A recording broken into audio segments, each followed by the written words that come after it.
we will kick it off, and you can see that today's agenda is on screen at the moment, and we're going to work through really 4 fundamental points today. And the goal is that by the end of it, I'm going to explain a little bit about where BI has come from. And the reason we're going to start from there is because where BI has come from has a really significant effect on the most common mindsets about where BI is now. There's a lot of people whose thinking is influenced on and assume that where BI is today is where it's always been, and a lot of the myths and challenges are still in place. And that's why we're then going to, of course, talk about, well, where is it going and how some of these things have really been overcome and increasingly are being overcome. Then we're going to show a little bit of some quick live examples of what a BI system might be like that just demonstrate why this is so much more than simply fancy reporting. And we're going to step through some basic suggestions on ways to make sure that, given where it's been, given where it's going, given what you can achieve, here's some steps to make sure that it's going to be your project's going to be a success.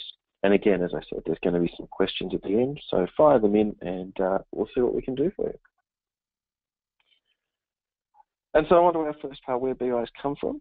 And as I mentioned, this really matters for a number of reasons, but in particular, it has really significantly coloured the common thinking about how BI should work today or how it does work today, even in the face of today's very different realities in both requirements and capabilities. So the purpose of any BI, business intelligence solution, is pretty much the same as the purpose of military intelligence or any type of covert intelligence, even to give the leaders at every stage of an operation an overview of the situation and the ability to dive into specifics of the situation so that they can then accurately balance the pros and cons of what they're going to do, the decision they want to take. And in a business context, of course, this means telling the organisation on an ongoing basis the state of the business. So what's happening in production? What are our sales like? What's our profits and loss look like? What is actually happening, and the impacts that affect that success. So how is a sales campaign performing? What's my customer satisfaction look like? What's my manufacturing machine efficiency? What's happening in my planning and budgeting function? And the best way to understand how today's solutions do this is, again, to see how they've evolved. And if we go way back, Richard Miller Devons in 1865 put the book that we've got a picture of up on the screen here, the Encyclopedia of Commercial and Business Anecdotes. And it's generally acknowledged to contain the first known usage of the term business intelligence. And it was used to describe a way that a particular banker, Sir Henry Furness, that he succeeded. He had a network that he built out there that fed him information, and here's the crucial bit. It fed him information faster than any of his competitors, so that he was able to turn this superior understanding of political issues and instabilities and what's happening in the market into profits faster and more efficiently than his competitors. The relevant quotation here is on screen. And again, the key is that he had the information first, he made effective decisions from that information, and thereby profited. And ultimately, not much has changed in the world of BI from an outcomes point of view. That is what we're trying to do, get the information first into the people that can use it to make effective decisions to drive profitability in our business. If we move forward now to a slightly more recent time than the mid-1800s, we have a look at how business intelligence came to its current prominence within organisations. And if we pick up from here in probably the late 70s or the 80s, when businesses really began to step away from the traditional filing cabinets and towards software, you can see where some of the key influences emerged initially on BI and some of the challenges that these created, and then how they were addressed, but how that then really impacts mindset on BI for so many people in so many ways still moving forward. And the history of BI, really, and unsurprisingly, is the history of data and how people use data. And in a business sense, as I mentioned a second ago, data really began with the growth in the mid-80s or thereabouts, and certainly moving forward into the 90s, of ERP or similar large systems of record. The names SAP, JDE, JD Edwards, MFG Pro, BPIX, all these types of things came to prominence, and businesses developed these big depositories of data. But the problem with these systems, and many of them were originally at least based on what we used to call green screens or dumb terminals, were that they weren't great at displaying the information back to users. Capture information, fine. Display and actually use that information, less so. So data was captured and in some cases suggested outcomes were proposed by the system. But for humans to obtain the kind of information that then informed their actions, they needed reports, or decision support was one of the first buzzwords around this. This gave us, however, two big problems, and these two problems have been foundational to BI pretty much ever since. The first being that a big or a complicated or a poorly written query that pulled data from many different fields and tables would grab the processors and crowd out the processor on the mission critical system, and everything else that you were doing on that system would chug down and come to a standstill. I have a personal anecdote from way back in the day where a customer of mine was running a big SAP, and this was exactly what was happening. They were having challenges in their warehouse, and we were trying to get to the bottom of why everything was going slow. And eventually we discovered that the problem was that as soon as the finance team hit process on all of their month-end transactions and reports, the whole system came to almost a standstill, and all of the mobile devices they had out in the warehouse started to time out, or at the very worst lag, and the warehouse essentially stopped delivering orders for half a day every month. Bit of a challenge. The other problem was that standard and out-of-the-box queries generated way too much non-specific data, and therefore that resulted data needed substantial further massaging and filtering before it became meaningful to anyone. So again, this is a problem that has informed business from day on. Standard queries, standard ways of looking at stuff are great, but forest for the trees and what's meaningful to me.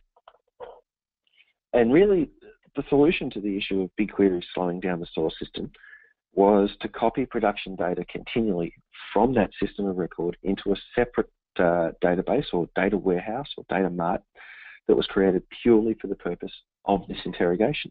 So you could hit it as hard as you liked and it would never affect the main system. Of course, this meant that there was huge amounts of data in these data warehouses, and the data needed substantial preparation, substantial ETL, as it's now known, extract, transform, and load, before it could get in there. And as is often the way, by solving one problem, the next one became apparent. And this is that the process of building these data warehouses was very slow and technical and costly. The software itself was often costly and complicated. The people that run it were in demand and costly. But perhaps more importantly, although the transfer of data from source to warehouse quite often it had a built-in delay between the activity and analysis, but more importantly, you had an issue where, as you were bringing data into your data warehouse, you almost immediately had to start dropping off data to aggregate it and to massage it and to give you the speed you need. But again, the next challenge was that even before you started to use your data, you had to start to decide what you were going to do with your data.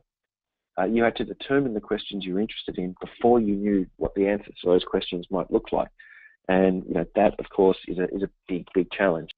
And if we go back to what we said before, the second problem, and it's very much related to what I was just saying, that you had to almost predetermine your questions before you delivered the answers. The second problem is that queries deliver these huge gets of fairly non-specific data to the users, and the solution was to then improve the analytical capabilities for the BI solution so that they could handle not just one simple query answer, but do complex queries and OLAP, as it came to be known, online analytical processing, which is just a complex way of saying on-screen reporting, that allowed users to more effectively zero in on just the results that they needed for their particular use case. But even this caused some issues. And, on screen here, we've got a story, and some of you may have heard it before. You need to know something about your business, so you ask a question. You go to your reporting tool, pull up your favorite report, and crap, the answer's not there. It's a slightly different question to what you usually ask, or it's something that wasn't in the mind that you needed to know when you predetermined what those questions might be. So you go diving into your reporting tool and you search for the right report. Time passes, frustration rises, and maybe you find it, but let's assume that you don't. So now you have to go to your report builders, and that might be IT, it might be whoever, and request that new report. Once again, time passes, frustration builds, because there's almost certainly a very long queue of other requests, and depending on exactly how loud you shout is how fast you get your result. But eventually you get your new report. Once again, hopefully, that has answered your question, But what happens is ultimately, eventually, you have another question that it doesn't answer, and you rinse and repeat, and you go back to this cycle. Search through my reports, discover I haven't got it, go back to IT or whoever is generating my reports, get it, and no one is getting satisfaction here. And no one is. The IT team is not getting satisfaction here. The business is not getting satisfaction here. Eventually, you give up and you jump over to the right-hand side of the screen here. You either start using your gut instinct to do your thinking for you, and it's debatable whether guts or brains should be doing your thinking. But what happens is ultimately you start pulling data straight out of either your data warehouse, or more commonly you pull it straight out of the source system of record. And that's not good for a whole bunch of reasons, but need must. And you start using the world's most popular analytics tool, Microsoft Excel, for your BI.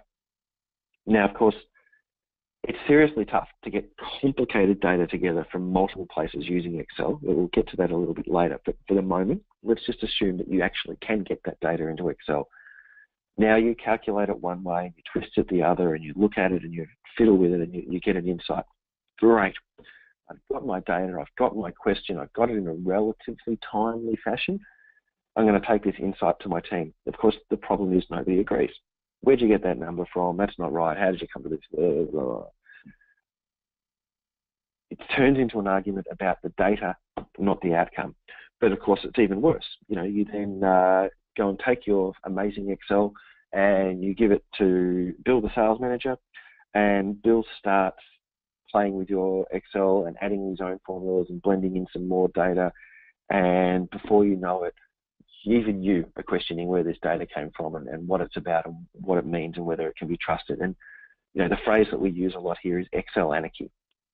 It's a huge problem for businesses. It's slow, it causes frustration, and it's really easy to underestimate the potential costs of this too. I mean, if you're into this kind of thing, and I certainly am, do a Google search for the findings of, it's called the Enron corpus. The Enron corpus is essentially emails from roughly 200 of the mostly top-level executives of Enron just before it went bust. And there were some astounding things that were discovered in this Enron corpus. There were something in the order of 65,000 emails being sent that contained spreadsheets or talked about data from spreadsheets. So these were emails about spreadsheets, about data. There were about 16,000 different spreadsheets that were collected. Approximately 10% of them had in excess of 10 sheets in them. So these are starting to get to be quite complicated, lots of spreadsheets and quite complicated ones. There's something like 20 million different formulas used. Complicated data being used heavily by senior decision makers to make really crucial and important issues. And the problem is starting to become apparent, I suspect. But here's the real issue, that these people who are using Excel so heavily to make decisions and to drive their business, these are people who are in all likelihood, mostly very intelligent and skilled users of Excel, one would hope. Regardless of that, almost a quarter of all of these spreadsheets contained formulas, contained errors. At a minimum, it's impossible to know exactly what data was being actually sought from these sheets, or what the decision that was trying to be made. So we can't even know really which ones where they were looking at the wrong data or had pulled it from the wrong way or analysing it the wrong way. But there is a minimum of 24% of them were just doing the math wrong. I mean, this is a real problem. Excel anarchy is real. It's a real problem, and a lot of businesses don't realise just how much of a problem it is. Setting aside the question of time and expense on it, it's a question of risk as well. Now, that's a really brief history of BI, but it gives us a pretty accurate picture of where BI has come from and where it's really been until relatively recently, and where for probably the overwhelming majority of businesses still, it still is at the same sort of place. So let's start to look forward. And it's really important to understand that today both the data and the way people want to use data is changing very, very fast. The world has already changed, really. If we look on screen here, this is very much more how a business landscape looks these days from a data and a business intelligence point of view. We still have the big on the left system of record data sources, your ERP or whatever it might be, generally quote unquote owned by the IT team. And they are generally interrogated by traditional systems with traditional approaches to BI, data warehouses, specialist report writing and BI teams, all the cost, complexity and speed that we've always had here. But more and more, sometimes replacing the ERP, but more and more, in addition to the ERP, businesses are supplementing it with point solutions, your CRMs, your WMSs, whatever it might be, something specialised that sits to the edge of it. And in many cases, as I said, they're starting to even break down the entire ERP, but that's a different discussion. And increasingly, these data sources are sitting not just on-premise, but in the cloud. This is a big change to the data landscape. And, equally, whilst IT is often involved in these types of systems, they're often owned, so to speak, by the relevant line of business as well. And it's a big problem for the traditional reporting and BI environments because they just weren't designed to be sufficiently agile to not just to bring in new data quickly, but to deal with the fact that users really want their own specialized looks at their own specialized data and to be able to ask these frequently changing questions. And the result has been fueled, as I said, by both this, but also by the fact that more and more people these days are more and more data literate. Has been an explosion in personal and team data. This is what I was talking about before. It's often done by people manually exporting data directly from the sources that they're interested in and then try to massage and blend it themselves, usually using, as I said, the world's most popular but the riskiest BI tool, Microsoft Excel. And this, again, is really an increasingly common reality. And if we think that the old didn't work even in a pure data sense, one step to the left, they really don't work when you look at this mixed data environment, and then you start to look at the increasing range of use cases that people have for these things. And for some of you that attended my last webinar, we're going to touch very briefly on something that we talked about a little bit there as well, which is, again, the increasing variety of use cases that are cropping up here for your BI and analytics needs within a business. And it still starts with reporting, Word, Excel, PowerPoint, PDF, HTML, whatever it might be. There is still a need in businesses for traditional reporting, but it, again, increasingly needs to be flexible, scalable, to be able to be distributed out, not just internally to external parties, on schedules, on demand, all those types of things. Even reporting these days is changing, but more and more it's starting to look like a couple of these other terms. Guided analytics, which is that traditional OLAP approach where people are swimming in a predefined pool of data, but they can slice and dice and interrogate that data in a whole bunch of different ways. But ever more, it really, for businesses now, has to mean self-service. End users, and maybe these are skilled data end users, but frequently they are, shall we say, casual data end users, taking a pool of data that they've been given that has been curated to a certain extent, but manipulating and playing within that tool to answer the very specific questions that they have that very specifically address their business requirements, their operational needs. And in many cases, it's almost impossible to predetermine the questions that these people want to ask up front. So the traditional approach of complicated data warehouses and even pre-generated guided analytics reports don't get it done. And more in a data-aware world, this is the reality. And pulling on from that, in a world where people are more data aware and everyone wants their own data their ways, increasingly you need to present it to them in ways that are accessible to them when and where they need it. Point of activity decision making is a bit of a buzzword around this. Analytics sitting seamlessly within your business software or within your website or wherever it might be, wherever people are looking at information and seeking to make decisions, you need to present that decision to them in that position. And when you get to this place, almost inevitably, it then becomes a question of collaboration. And this is almost the holy grail as well. This is internal and external users swimming through your pools of data together, finding insight, and then sharing that insight and debating the insight to come up with team-driven, actionable outcomes. And again, this is how you bubble up insight that you can never have until you put it in the hands of operational people. It is frequently impossible to identify exactly what are the factors and the drivers that is really at a coalface point of view required for your business. And this is when you start to play in a self-service, into an embedded, into a collaborative world, this is where you're starting to get to. It also means you're delivering it to your business partners as well on that front. And that's a way to sort of tie your business partners much closer to you. And at the risk of belaboring a point here, this is an increasingly crucial reality for businesses. Data is more common and more important than ever. And people don't just want, but they need to take advantage of the data. And businesses don't just want to take advantage, they need to take advantage.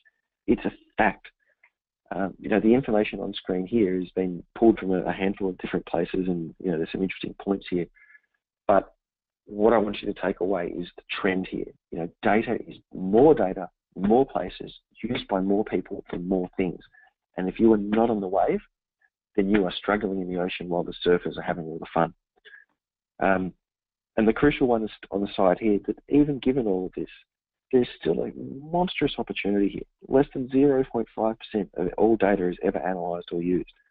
When we consider that, and we consider some of the advantages that are already being garnered out of this, the opportunity here is it's quite staggering. So on to where is BI going? And as I've sort of emphasised here, the heart of modern BI really sits in a self-service discovery and analysis world. Users that can go out into pre-curated pools of data, potentially bring in their own data and blend that in against it, and analyse it and deliver their own insights and then share them out amongst their team. This is what data reality is these days, self-service discovery and analysis. But in exactly the same way that going right back to the start, the outcomes that we wanted presented us two challenges. The outcomes that we want today present us two related but different challenges to what we had back then. And if you have a look there on the left, the big challenge here is, first of all, data anarchy. We can't go from Excel anarchy to analytics anarchy. And this is potentially the risk in a self-service world. We can't go from, I can't trust this Excel spreadsheet because I don't know where the data came from. I don't know how valuable the calculations are. I don't know how reliable they are. I don't know who did it and when. We can't just then apply that into an analytics world. In order to overcome that, the questions of governance and security become more and more come to the fore in a self-service analytics world. And these are topics all to themselves, and we'll be speaking about them in a bit more detail in some later on webinars in this series. But it is important to understand that governance and security in a self-service data world are very important, but there are really rock-solid solutions to these as well. This doesn't need to be, when done right, a significant challenge to your self-service discovery reality at all. When we jump over to the right-hand side of the screen now, the other challenge is data preparation. As I've talked about, we're dealing in a world where there is more data in more places, changing more frequently, and people want to be adding and blending it more and more often themselves. And so this, again, is a major challenge in a self-service discovery world, because you don't want to just have self-service for users who are data experts. That's not self-service. That's going back to the sort of BI Centre of Excellence reporting centre approach. There are a variety of things that make a difference here. And again, we're going to talk about some of these in more detail in future sessions. But crucially, there are three big ones here. And I'm going to lead from left to right. Cloud analytics is a big one here. Putting your data sources blended up into a cloud environment, so that you're taking all of the complexity from an architecture point of view out of your environment, taking your servers off your premise, lifting it up into the cloud, taking all of that complexity away. And you're also putting it easily in a cloud environment into the hands of the users at their point of activity, whether that's in an office, in the boardroom, in the shared meeting room that my team uses, whether it's in my customer's room, wherever it might be. Cloud analytics is about simplifying your architecture, and it's about easier way to deliver it to wherever it needs to be. And again, we'll talk about this in a bit more detail, both in a moment today and in future webinars. The next one here to talk about is the concept of data lakes. And this is a significant variation on the concept of a data warehouse. It is, in short, a step before the data warehouse in many respects, pulling these vastly diverse sources of data that we've talked about into one place. So you've still got a central repository that you can go to, but pulling them in a relatively untransformed way, because you need to get this data in and you need to have it in a place that you know where it is, but you don't necessarily know what you're going to do with it and how much of it you're going to need and what the transformations you are. And you don't want to spend the time and effort and money that it costs to do all of that ETL work on data where the use is definitely apparent, but it's not, the specific use is not necessarily clear, and it's going to change and evolve over time as well. A data lake is an approach to doing this where you bring it in relatively untransformed, and then you pull from the data lake, essentially using that as your sole data source, into your other use cases and transform as required. And then one of the really hot buzzwords in this space at the moment is artificial intelligence and machine learning. And this is really a tool set to assist you in a lot of different ways, and I'll talk about this in a moment. But one of the big things that you can do with AI and machine learning in this environment is use some intelligent algorithms to take a look at what's happening in your data lake and to allow you to start to see the forest for the trees, to grab the little pieces of data that are changing and bring the outliers to your attention that a human can then bring them into their self-service environment, play with them, analyze them, see what's happening, see what the impact is, and make some informed decisions from that. And that's one of the real crucial advantages to AI and machine learning in this place, is when your data starts to get big and your data sources start to get varied, you can get some real power in, well, what am I actually interested in here? What should I be paying my attention to? And we move on, and this slide here looks quite complicated, it would be fair to say. And we're going to jump into a live demo in a sec just after this. But I think this is worth putting up and talking about, because this is potentially the way that your data environment might look. And it doesn't have to be this complicated. I want to make this very clear up front too. Different businesses have different requirements, but this is what a complicated and mature data environment might look like in a modern world, taking into account the things we just talked about. Lots of data sources feeding in relatively untransformed into a central data lake. Optionally, applying artificial intelligence, machine learning over that data lake to help you bubble out what's important, but feeding the information from that data lake into essentially mini data warehouses that are built and used as required. And they're built and used both by a team of specialists that are putting the governance pieces in there, but they're also built and used by the individuals through these self-service tools, bubbling them up into ways to answer the questions that people need, and then again, potentially applying some machine learning and artificial intelligence for that second level of refinement, but also to start to use some natural language type stuff to allow people to interact with it in very traditional, almost Siri and Alexa type approaches to deliver human actionable insights at the end of this process. This is how this all can hang together, and it ends up, although this, as I said, this slide looks complicated, it ends up with a very simple, clean, easy to govern, easy to scale data environment that really doesn't enable self-service for users, but still keep that governance and control in there in a multiple data source world. Now, having said all that, we're going to take a quick look at some examples of what the actual self-service tools might look like. And we're going to use just one of the tools that we work with here at Microchannel. We work with a number of them. I've just picked this one because it's relatively simple for me to show, but there are a number of them out there that we work with. And what you're looking at now is, refreshing, what you're looking at now is a fairly simple dashboard for a fictional North American food wholesaler. What's my margin? How am I doing this year versus last year? How am I doing versus budget? By product, by state, by rep, and some time phase stuff. A fairly traditional sort of salesy, wholesale focused dashboard. And that's great.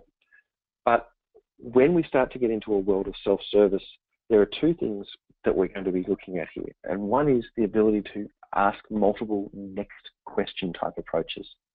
So it's stuff like this, where I come in and I say, okay, well, I can see that produce is my biggest selling product. And that's great, and I can see what my margin and my market share is and all those things. But now I'm drilling into produce and I'm saying, well, where do I sell my produce and who sells it? And I can see that, you know what, my biggest state's Minnesota, but I probably already know what's happening with my biggest product in my biggest state. Let's do some interrogation in my second biggest market, because it still matters to me, but there might be some opportunities for growth there. And I can see here, I got two reps that are really dominating it in this particular state with this product, Judy and Amanda. So let's have a look at what Judy's doing. And I can see here now, Judy's doing quite nicely in that area. But this is where we start to really branch out from a traditional reporting environment. And it lets me do stuff like this, to come in and say, well, where else is Judy selling produce? and I can see that she sells it into Ohio and Minnesota, and not too many other places. And I can say, well, what else does Judy sell? Well, she sells a nice, well-rounded basket. And what does she sell into Ohio? She still sells a nice, well-rounded basket. Cool. Well, what about the other person that I dealt with, Amanda? Interesting. Amanda doesn't sell much other than produce into Ohio. Where else does Amanda sell? Actually, you know what? Amanda doesn't even care about Ohio that much. She's all about Texas and Nevada, to be honest. Now, that's a really quick spin through here, but let's just take a step back and think about what we've done. We started from a very basic high-level dashboard that was all very cool and interactive and let us keep a finger on our pulse.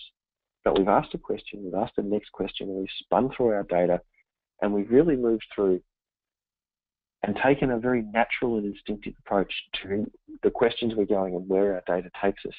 And if we think about a traditional reporting environment, just want to bring up two issues here.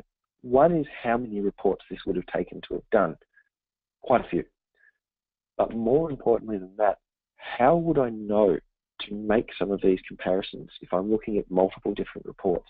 And this is the difference between reporting and analysis, and particularly between analysis done well. It encourages you to ask the next question and spin through your data in a nice, natural, logical way until you come to an actionable outcome. In this case, I can see that I have two reps that are really dominating Ohio, but one of them probably is spending time in Ohio that she might be better off spending elsewhere. So let's talk about some territory swapping potentially, or alternatively, let's have them talk to each other and Judy can tell Amanda how she manages to do so much in Ohio in such a relatively short amount of time, whatever the conversation might be. The other thing that we want to show here is, and again, this is just one of the tools that we work with, but the other thing we want to show is the concept of self-service, because eventually we're going to come to a question that even the most flexible of these types of environments is not going to be equipped to answer. Oops. So let's have a look at that. It's time to create something new.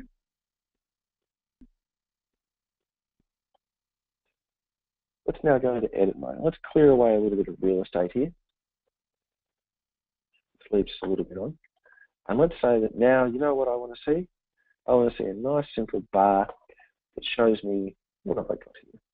Shows me my customers. Oh, let's see, customers by sales. Everyone cares about that. And that looks kind of pretty. Let's give it a title.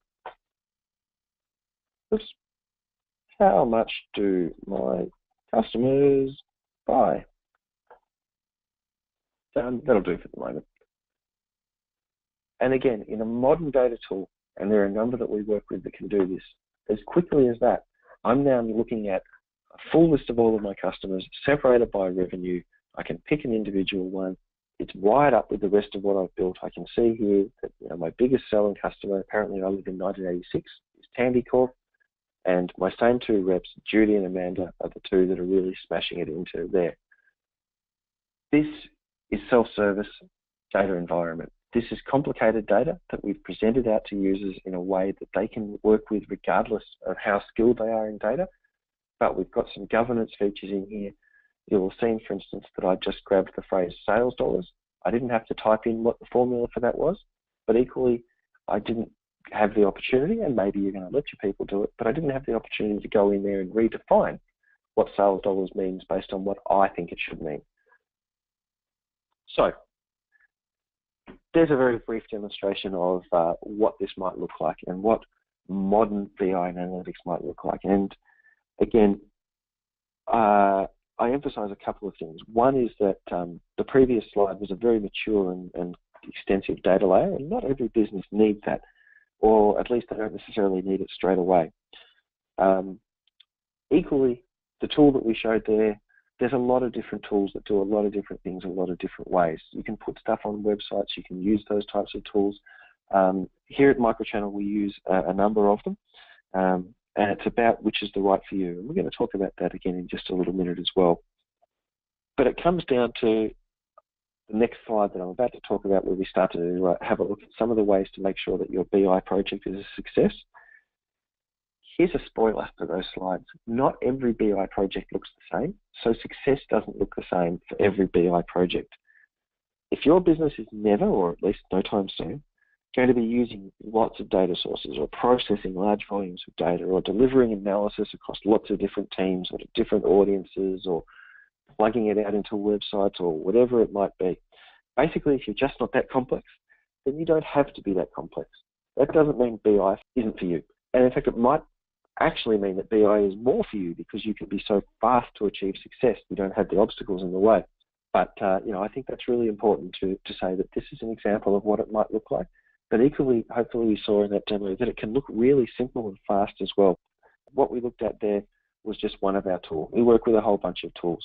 We work with Microsoft. That was a product called Click. We work with Focus. We work with BI360. We work with several of them. It's right tool, right job, right requirement for the right audience.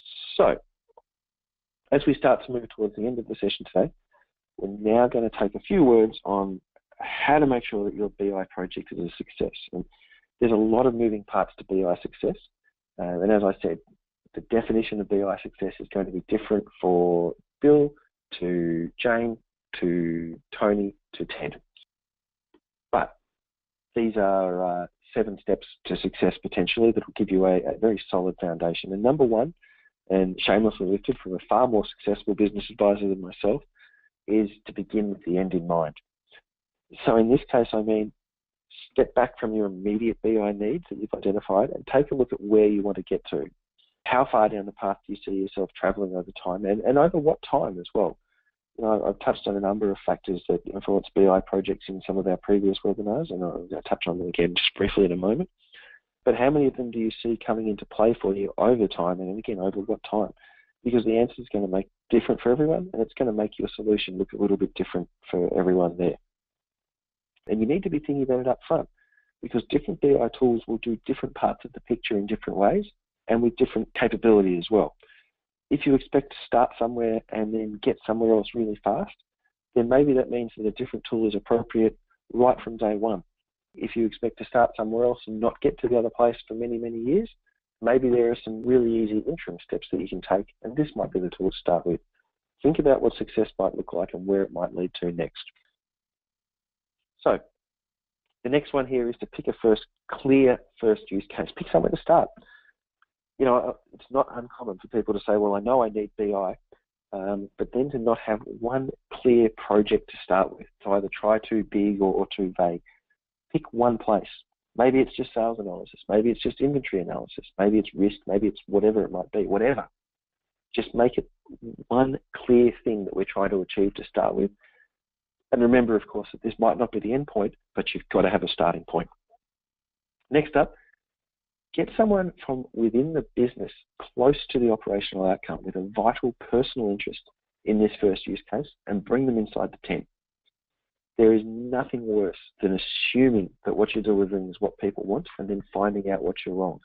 This is going back to what I talked about before, the bad old days of BI, where you have to identify what the questions I want to ask before I start delivering them are. At the very least, get close to the business and start to understand what it is that they're looking for, and involve that person not just in the requirements gathering, but in the selection and in the deployment and development phase. Have them sitting with the development team where appropriate to really see up front what's being built and whether it's getting any value. Make them central, make them an advocate, get them inside the tent. Next up is a similar piece of advice, but from a different perspective. Get an executive who's going to help make sure that people will use the solution. I have seen BI projects that did everything right, and then they never flourished within the business. They got stuck within a particular silo because that silo loved what they got, but they never flourished because there was no one advocating on a broader sense to take this advantage and push it out to the rest of the business. And also because, people can be reluctant to make change, even when change is clearly for the better. So for all that you need a business sponsor close to the operational outcome, you do need an executive sponsor that can help to push these and really advocate for you and where necessary, make some demands and some statements. And then get some quick wins. Focus on speed to value. Deliver quickly and grow from there, because there is no better way to drive innovation in a BI project than use. And nothing creates skepticism and makes people think that we're back in the dark days of BI than a slow project with month-long build cycles. And a related statement, but definitely different, is don't wait for perfection. Don't refine and polish and wait for perfection. Deliver a complete solution, of course, but deliver it when it's ready. Don't wait until ready becomes complete, becomes perfect. And then once it's delivered and it's ready, keep looking back at it and iterate and see what you've got, check how you can make it better, keep working on it, because as people use your solution, they'll uncover new questions and new uses. They'll identify information that they thought might have been interested that turns out they're not.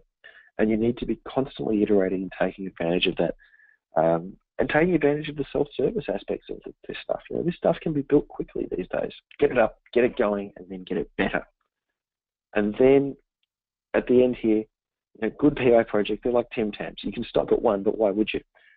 Get it up, get it going, get it better, and then get on to the next one. Find your next target and get to work again. One of the hottest catchphrases in business at the moment is become data-driven. And in fact, that is the key focus of our next webinar in this series, is what does a data-driven business look like and how do I get there? But a key part, spoiler for that one, a key part to making BI pervasive and becoming data-driven throughout your entire business. So we're coming pretty close to a close now. Before we do, some of you have seen this slide before from my last presentation, but I just want to say a couple of quick words about us here at Microchannel. And I want to highlight at least one thing significantly and that we think is important about the BI and analytics practice here at Microchannel. And it's right here in the name. It is a BI and analytics practice. We're not a product practice. Yes, we need products and tools. They're obviously pretty important to delivering our solution, but we have a suite of products and we are very focused on right product, right solution, right customer, because one product does not fit all. And down the side here, and I talked about this in a bit more detail in my last webinar, a variety of different variables that we need to take into account when we're looking at our BI project. But understand that here at Microchannel, we're a BI practice, not a product practice. And we're very focused on the right solution to match the right requirement. That is, at its heart, a lunchtime course in BI 101. It's why you should be interested. It's where has it come from, where is it today, some examples of what you can do with it, and how to make sure that when you start to do it, that you get a success. We've got some more webinars coming up in this series, and as I said, the next one is around how to become a data-driven business and what does that look like. Some real tangible outcomes on how, elaborating how to achieve success on that, and some of the real concrete use cases that you can put in. There is a lot more to talk about here, and so we've got this series coming. But a couple of points that I had on the screen for my last one, because I really do love these two quotes. It's okay to figure out murder mysteries, but you shouldn't need to figure out your data. You should be able to read it. It is no good if you've got all of the information in the world and you're not putting it in the hands of the people that need it, when they need it, in a way that makes sense to them. And that is one of the real keys to a good BI project. You can have the best operational transactional tools in the world. They're about capturing information. BI and analytics is about turning that information you've captured into decisions and into profitability and success. And the second one here, everyone has heard about old style BI, big projects, big budgets, big development cycles. Everyone has probably heard of projects that have failed in this place as well. Fine.